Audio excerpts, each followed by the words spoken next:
جیسے کہ ہم سنت جماعت سے تعلق رکھتے ہیں ہاں ہاں اور آپ اہل حدیث میں مجھے پتا چلا ہے اچھا یہ مفتی صاحب اہل حدیث ہے، اچھا کیا ہم ان سے فتوا لے سکتے ہیں؟ اچھا ٹھیک ہے پھر کئی مسئلے ہو جاتے ہیں سنت جماعت کے ہو رہا ہے اہل حدیث کے ہو رہا ہے، جیسے کہ طلاق کا مسئلہ ہے، کئی ہمارے یہاں کہتے ہیں کہ طلاق اگر 3 بار کسی نے کہہ دی تو ہو جاتی ہے،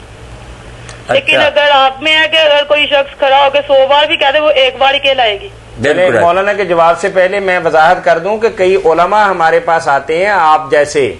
وہ آ کے فتویٰ اپنی مطلب لے کے جاتے ہیں کہ یار ہمارے ہاں تو شاید گنجائش نہیں ہے تو آپ کے ہاں گنجائش ہے، تو یہی پوچھنا ہے کہ اس طرح سے اگر ہم ایک دوسرے کے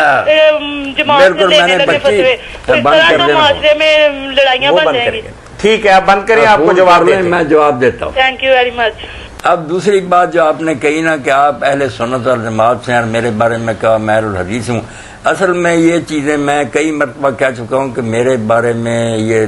اپنے دلوں سے نکال دینی چاہیے۔ میں یہاں جب بیٹھتا ہوں نا، میں نہ اہل الحدیث ہوں، نہ اہل سنت ہوں، نہ اہل تشیع ہوں، نہ میں بریلوی ہوں، نہ دیوبندی، ایک مسلمان ہوں۔ جس کی جو بات صحیح ہوتی نا، اگر بچی آپ میرا پروگرام سو رہی، میں کتنی مرتبہ کہہ دیتا ہوں کہ یہ مولانا احمد رضا خان بریلوی رحمۃ اللہ علیہ نے کہا ان کی بات ٹھوس، یہ مولانا اشرف علی تھانوی رحمۃ اللہ نے کہا ان کی بات سچی ہے۔ میں نہیں کسی گروہ کا پابند ہے، بالکل جو بات حق ہوگی اس کو لیں گے۔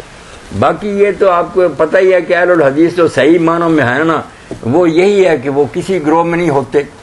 ان پڑھ اہل حدیث کی بات نہیں، جو اہل حدیث عالم ہوگا وہ ہر ایک کی پڑھے گا، سنے گا، جب اس کو دلیل سے کسی کی بات پکی نظر آئے گی قرآن و حدیث کے مطابق یہ ہے تو اس پر وہ فتویٰ دے گا۔ فرق یہی ہے کہ یہ لوگ ایک گروہ میں بند رہتے ہیں، جانتے ہیں کہ امام ابو حنیفہ رحمۃ اللہ علیہ کی رائے کی کوئی دلیل نہیں مل سکی، مگر کہتے ہیں پتہ ہے یہ امام صاحب کی بات کمزور ہے، مگر کیا کریں ہم حنفی ہیں۔ یہ ہے شرک کی ایک قسم۔ جب پتہ چل گیا کہ یہ بات کچی ہے، کیوں وہ نبی ہیں،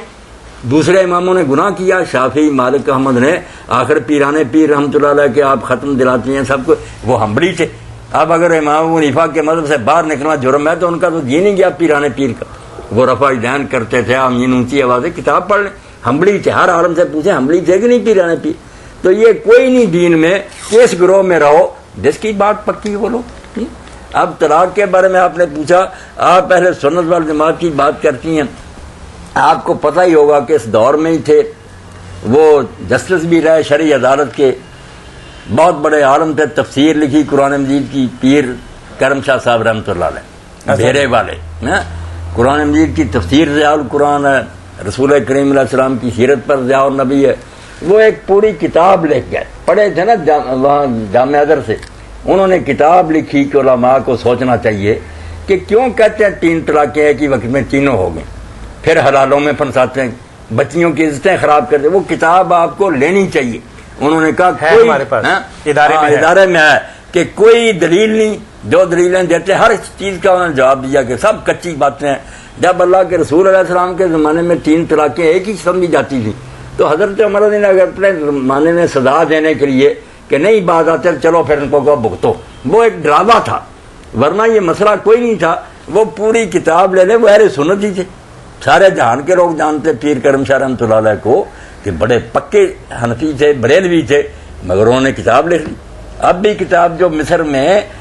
وزارت اوقاف نے لکھوائی، کتاب الفقہ علی المذاہب الاربعہ، اس کا اردو ترجمہ بھی ہماری وزارت اوقاف نے پنجاب کی حکومت نے اردو ترجمہ کرا دیا ہے، صرف اس کا نام کتاب الفقہ رکھا، اصل نام ہے الفقہ علی المذاہب الاربعہ، کہ چاروں امام جو ہے ان کے مذہب میں سے کنگال کر، کیونکہ کتابوں میں بہت جھگڑا، حنفیوں میں کئی قول ہے، پکا بتاؤ کہ ان کا فتویٰ کس بات پر۔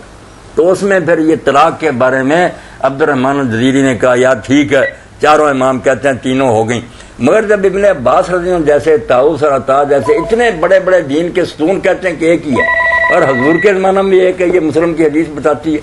تو کیوں مسیح ہم پابند ہیں کہ ان اماموں کے پیرو رہے اور لوگوں کو حلالوں میں پھنسائیں؟ جی السلام یہ علیکم، فتویٰ اختیار کرو، چوتھی جلد میں پڑھنا چاہیے۔ وعلیکم السلام ورحمۃ اللہ۔